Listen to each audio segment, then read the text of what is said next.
এইচএসসিতে 5 number বন্টন। বাংলা প্রথম পত্রের সিকিউতে 70-এ 23 পাওয়া লাগবে, এমসিকিউ অংশে 30-এ 10 পাওয়া লাগবে। কেননা বাংলা দ্বিতীয় পত্রের এমসিকিউ কিংবা সিকিউ নেই, এই জন্য বাংলা প্রথম পত্রের সিকিউ এবং এমসিকিউ অংশে আলাদাভাবে পাস করতে হবে। অন্যদিকে বাংলা দ্বিতীয় পত্রের 5 নাম্বার হচ্ছে 33, 100-র মধ্যে 33 পেলেই পাস। অন্যদিকে ইংরেজি 2 পত্র মিলিয়ে 66 বা 66 পেলেই পাস। কেউ প্রথম পত্রে 20, দ্বিতীয় পত্রে 46, তাও সে পাস করবে।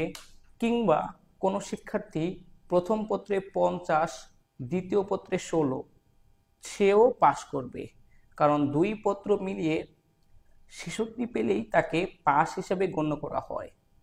আইসিটি পরীক্ষায় 5 নাম্বার। আইসিটিতে সিকিউ অংশে 50-এর মধ্যে 17 পাওয়া লাগবেই। এমসিকিউ অংশে 25টার মধ্য থেকে 8টি এমসিকিউ রাইট করতে হবে। ব্যবহারিকে তাকে 8 নাম্বার পেতে হবে 25-এর মধ্যে। এইভাবে আইসিটিতে আপনার পৃথক পৃথকভাবে সিকিউতেও পাস করতে হবে, এমসিকিউতেও পাস করতে হবে, ব্যবহারিকেও পাস করতে হবে।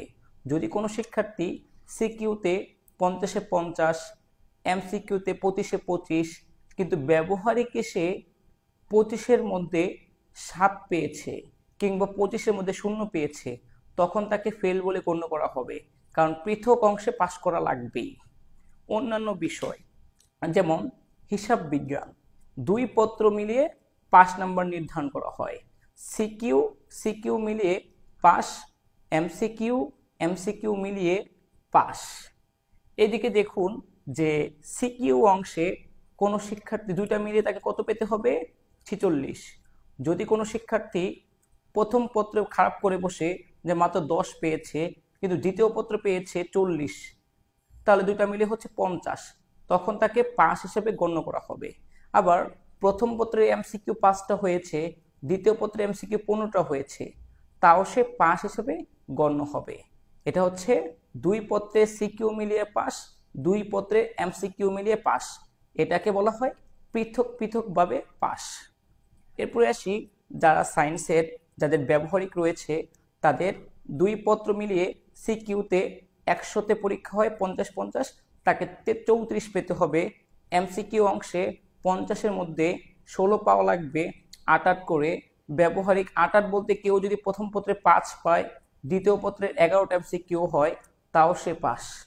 আর ব্যবহারিকে 2 পত্র মিলিয়ে 16 পাওয়া লাগবে। অর্থাৎ 2 পত্র মিলিয়ে সবসময় সিকিউ মিলিয়ে পাস, এমসিকিউ মিলিয়ে পাস, ব্যবহারিকেও 2 পত্র মিলিয়ে ব্যবহারিক পাস। এটাকে বলা হয় পৃথক পৃথক ভাবে পাস করতে হবে। আর অপশনাল বিষয়ে কোনো ফেল নেই, যেমন পরিসংখ্যান, অর্থনীতি কিংবা যার যেটা অপশনাল বিষয় আছে, সেখানে ফেল করলেও তাদের রেজাল্ট অবশ্যই আসবে।